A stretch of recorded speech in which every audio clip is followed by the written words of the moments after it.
More on that later. In 2001, a game was launched that had a paradigm-shifting set of features.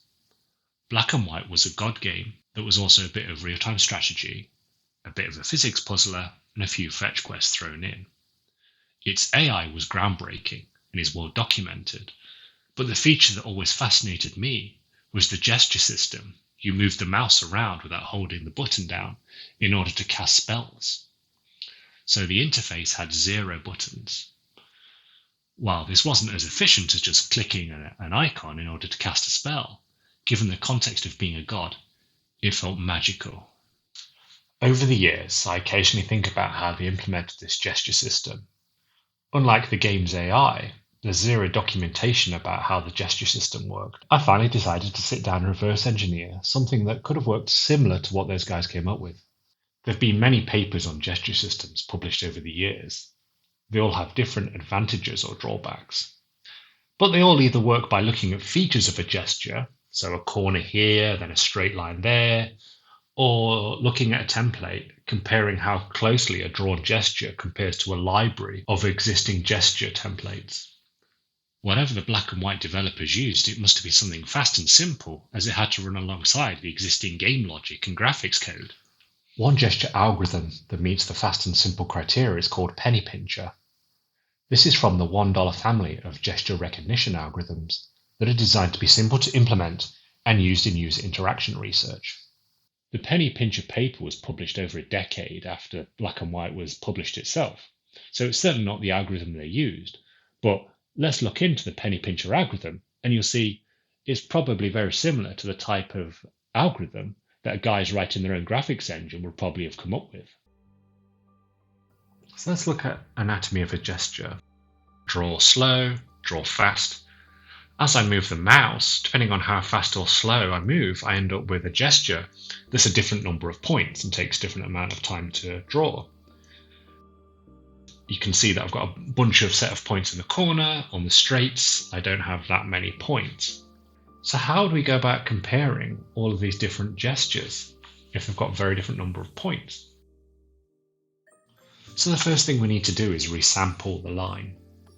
So we wait till the gesture's finished, and then we measure the length and we split it up into a series of equally spaced new points.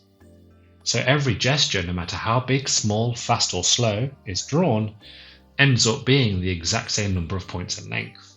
It could be any arbitrary number of steps. Here we're choosing 17. After I've resampled a gesture into a series of points, I then want to calculate the vectors between each point.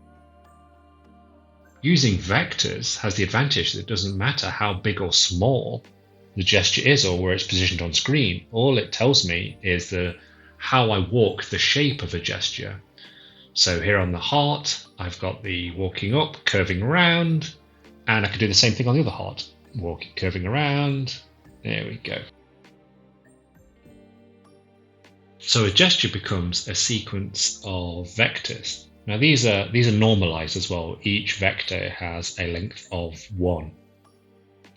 And you can see how I'm drawing these different shapes and how they've all got slightly different sequence of vectors.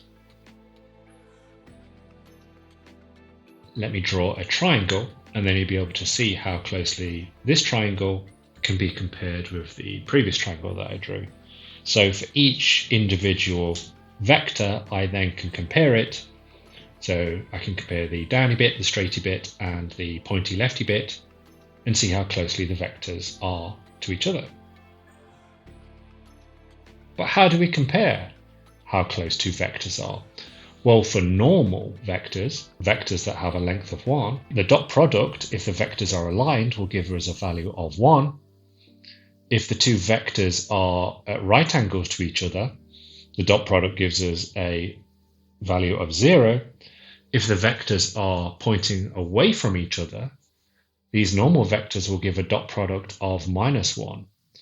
So we can walk through the sequence of vectors, use a dot product on each one, then add it all up and work out how closely two individual gestures are aligned.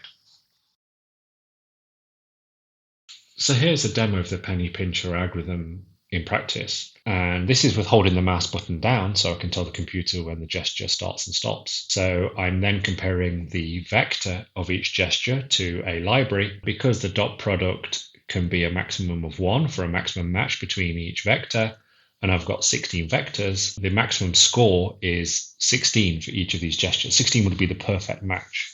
So this still isn't exactly like the black and white algorithm. I still have to hold the mouse button down to get a gesture to be recognized. So how can we change this algorithm so it works just by moving the mouse around for it to recognize a gesture? So rather than having a fixed start and stop point with the mouse held down, what I need to do is have a buffer of points. And once the buffer fills up, I can then start throwing points out.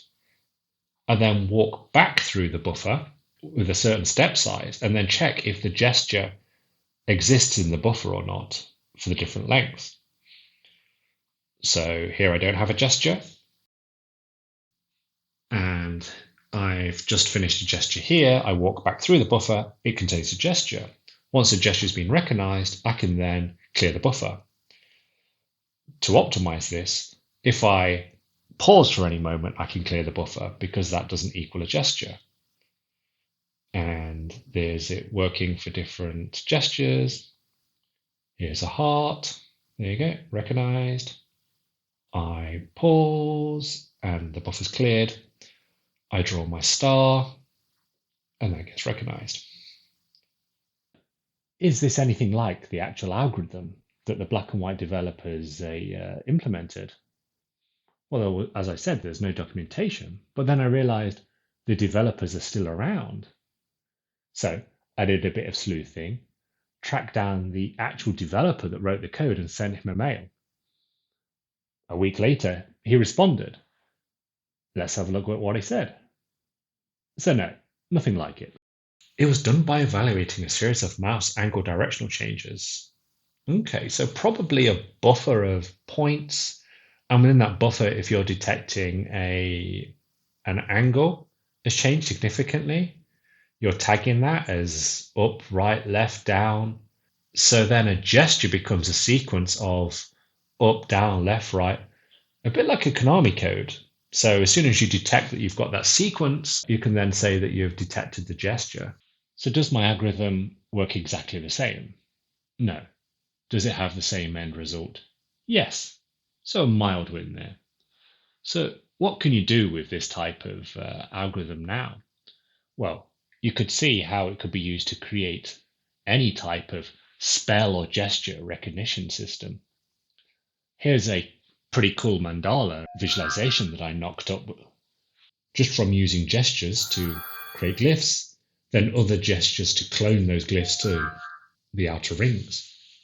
You could see this as the start of a rich spell language for a game, building up powerful spells from small gestures.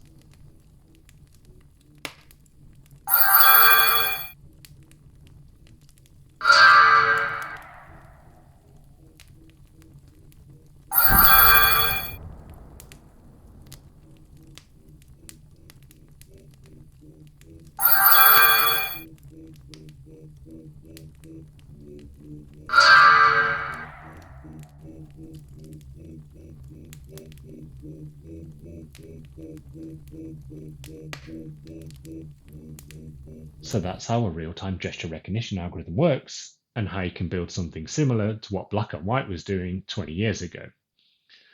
If this code inspired you, it's on Github for you to check out. And if you learned something, throw me a like, and I'll see you in the next video. Thank you.